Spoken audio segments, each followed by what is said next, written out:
First Ladies and Ambassadors of More Than a Mother campaign. With you, I wanted to introduce the three mamas with us here, but the minister has done that job. But again, I wish obliged to introduce them to you. We have Mama Fatma Karume, the wife of the founder of, the head of the revolution in Zanzibar, the first president of Zanzibar. Then we have Mama Siti, who is the wife of the second president of the United Republic of Tanzania. They are with us. Then we have Mama Regina, the wife of the former Prime Minister of Tanzania, Honorable Lowassa. I also wish to recognize the presence of honorable ministers from all the countries here present. Thank you, Professor Frank Stagenberg-Haverkamp, Chair of Merck Foundation Board of Trustees, Senator Dr. Rasha Kejel, CEO of Merck Foundation partners, alumni, and media members, senior government officials, ambassadors, high commissioners, heads of international institutions here present, distinguished guests, ladies and gentlemen, still morning, a very good morning to you. I'm delighted to be with you for this 11th edition of Merck Foundation Africa Asia Luminary Conference. The people of the United Republic of Tanzania and the government of the United Republic of Tanzania are welcoming you to Dar es Salaam and Tanzania in general. And we thank you most sincerely for honoring our invitation and joining us at this auspicious conference. It is indeed a privilege to host you in the land of Kilimanjaro, Serengeti, and Zanzibar. Also, a land of beautiful smiles. You're all welcome, karibuni sana. Excellencies, ladies and gentlemen, this conference coincides with the 7th anniversary of Merck Foundation. On this occasion, we appreciate its numerous programs and interventions to support capacity building in the medical field, by extension, transform people's lives in the medical field, and by extension, transform people's lives. The foundation truly plays a vital role in promoting women's health and addressing critical healthcare challenges such as infertility, cancer, diabetes, and other health conditions. I, therefore, wish to congratulate the Merck Foundation's leadership, staff, and partners for the important milestone achieved in the past 7 years. Congratulations. Tanzania takes great pride in partnering with the Merck Foundation. In just a few years of our cooperation, we had witnessed notable progress. We valued this partnership, which has enabled around 70 Tanzanians to undertake short and long-term specialized and advanced medical training programs. And it is our wish to deepen this partnership further in the years to come. Ladies and gentlemen, 9 years ago, United Nations member states adopted a shared blueprint in the form of the 17 Sustainable Development Goals, or SDGs. Among the goals envisioned were to ensure healthy lives and promote well-being for all at all ages, and to ensure inclusive and equitable quality education and promote lifelong learning opportunities for all. To realize all the SDGs, a note was made on the need to strengthen the means of implementation and revitalize the global partnership for sustainable development. I, therefore, welcome this 11th edition of the Merck Foundation Luminary Conference's focus on these three goals, namely health, which is goal number 3, quality education, goal number 4, and partnership, goal number 17. This conference is timely given that this year's progress report on SDG reveals that only 17% of SDG targets are on track to be achieved, while over a third have stalled or even regressed. As we endeavor to meet these goals, substantial investment, urgent actions, and keen interests are required. Therefore, the anticipated discussions during this conference are critical. We must build dynamic and focused partnership and ensure effective coordination and collective action. As such, we expect to be enlightened through exchanges by distinguished participants from healthcare providers, leaders and policymakers, academia, researchers, and media stakeholders. On our part, Tanzania, a lot has been narrated by my Minister for Gender Development and Generation Equality, but we continue to meaningfully contribute in these important discussions. Excellencies, ladies and gentlemen, I'm aware that the Merck Foundation has great interest in health and education domains, and so my government. I will touch on what we have done to realize our commitments in these two domains. Number one is health, and as a woman and mother myself, from when I was the Vice President and since becoming the President, I've placed a great priority in improving child and maternal health services in the country. Between 2021 and 2023, we increased access to healthcare or healthcare services by investing and developing over 127 district hospitals and over 367 healthcare facilities countrywide.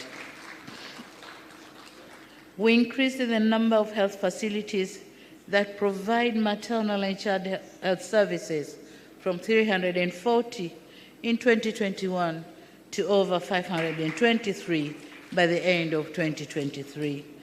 As a result of various interventions, our 2022 demographic and health survey showed that maternal deaths dropped from 556 per 100,000 in 2015 to 104 in 2022.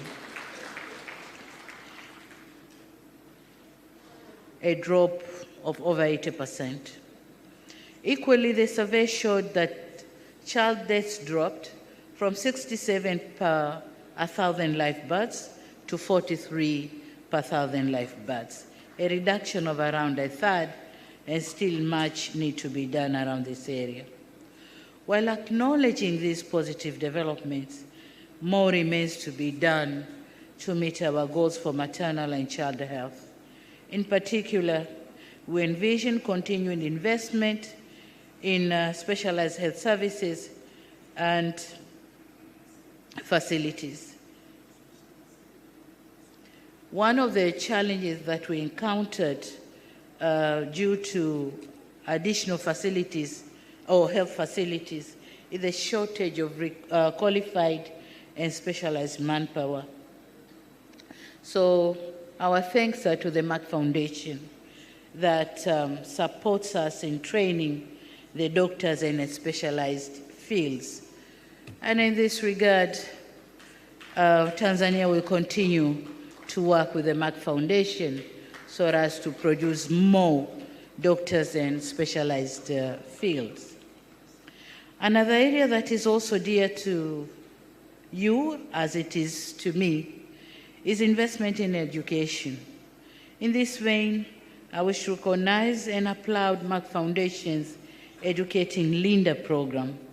This is a laudable intervention which will have a great impact not only to the girl child but also to their communities. It is also fitting that the word Linda in Swahili means to protect, which is exactly what this program aims, to protect the dreams of unprivileged young girls. As the old adage says, if you educate a woman, you educate a nation, and this is exactly what we are doing. I, along with all the women here present today, are living testimony of how education can empower a girl child. As a daughter of a teacher myself, I witnessed firsthand the transformative role of education. Indeed, education is a source of women empowerment and emancipation. Education combines with determination, perseverance, and patience, enables women and girls to achieve outstanding results in all their endeavors, including in leadership, which some of us have dared to partake. Truly, with these attributes, there's no limit to realizing girls' full potential. In this regard, education has continued to be a priority for my government, and we have undertaken key transformative interventions in this sector. During the past 3 years, we have built over 3,000 primary schools and over 500 secondary schools across the country, bringing the present total to 20,533 primary schools and 6,269 secondary schools. Among the schools that we have built are 24 girls' boarding schools as part of our plan to build girls' boarding school in each of our 26 regions of Tanzania mainland. In ensuring access to education, we have continued to provide free education for all children from primary to secondary levels. And the numbers of primary school students have risen from 10.6 million in 2021 to 11.4 million this year. And in secondary schools, the numbers have risen from 2.38 million in 2021 to over 3 million in this year. All these interventions help to ensure access to education for our girls and boys. As for the content of our education, we also undertook a review of our education system to make the shift from assessment-based learning to competence-based training. We have also increased funding for higher levels of education and have introduced a new scholarship to support youth to go into science, technology, engineering, and mathematics subjects in higher education or higher studies. It is worth mentioning also that our policy on human capital development recognizes the early child development, and we are looking these aspects in 2 areas. One is for breastfeeding, nutrition, and health issues, but number 2, early child education, and this is for children from year 0 to year 5. Notwithstanding these developments, there's still work to do to ensure all children of school-going age go to school, and that the education they are receiving is preparing them for the 21st century. Our ministers here present will share with you Tanzanian experiences, and we look forward to learning from your insights and experiences as well. Distinguished guests, with us here today are some of the African First Ladies who are part of the Merck Foundation First Ladies Initiative Summit. I had the opportunity to meet some of them when I visited their respective countries on state or official visit at the invitation of my counterparts, and I'm happy to see them here again today. I know that you will have a dedicated session tomorrow, the First Ladies. However, I have a message that I wish to share with you that you may also wish to go with. Excellencies, as a head of state, I often find myself in regional and international fora where I'm the only woman head of state or one of the handful of women presidents globally. In addition to my responsibilities and in line with our national interest, I make a note to use my voice and add key perspectives which may be missing and to put in place proposals that will advance the concerns of women. To give but one example, I've been advocating for increased support for increased access to clean cooking solutions in Africa as a gender-responsive approach to a just energy transition.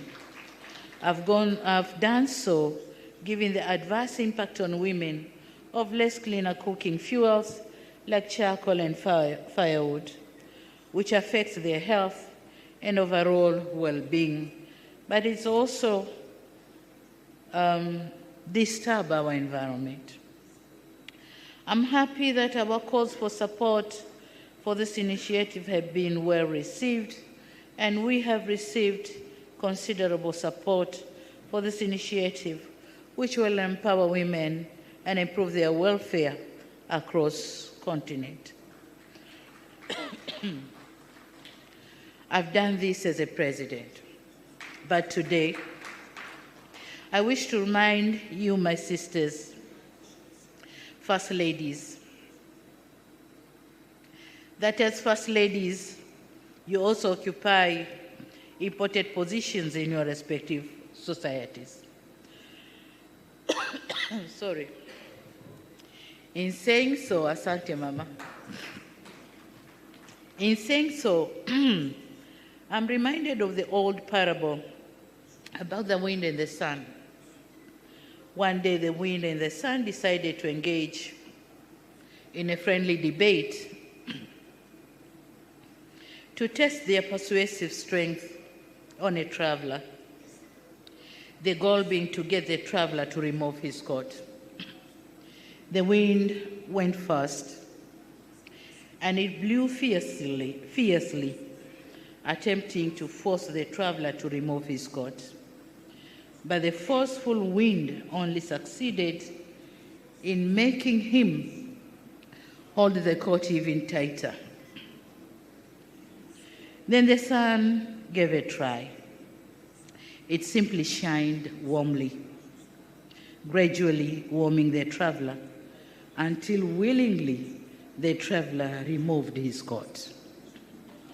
So I find this parable to be pertinent as it speaks to what can be achieved persuasively, brilliantly, and with warmth. So I urge you, my dear sisters, to take this agenda of clean cooking with brilliancy and be persuasive with warmth, as you know, it's a women tradition to be warmth. So take it with warmth so that my fellow presidents can take it as an agenda and help our fellow women in clean cooking.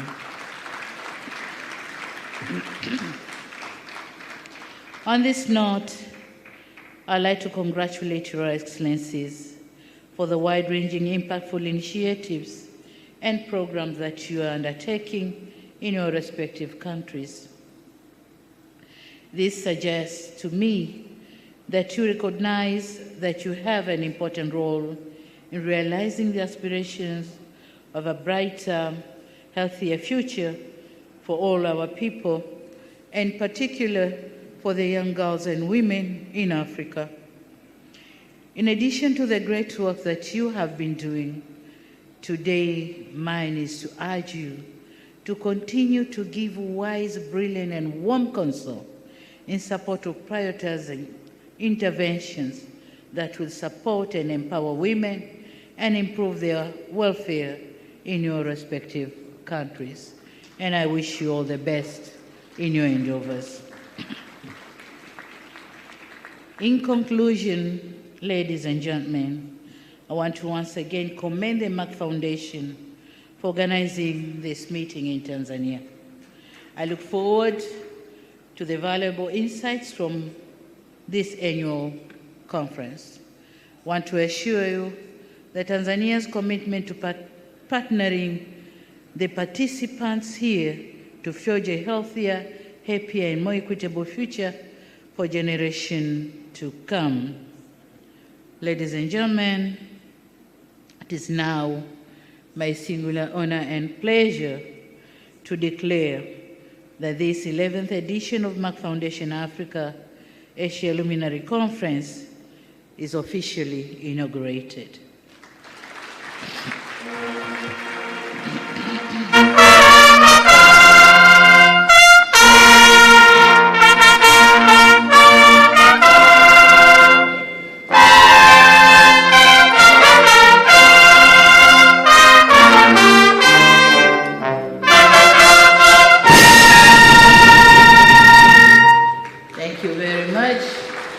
Thank you for your kind attention.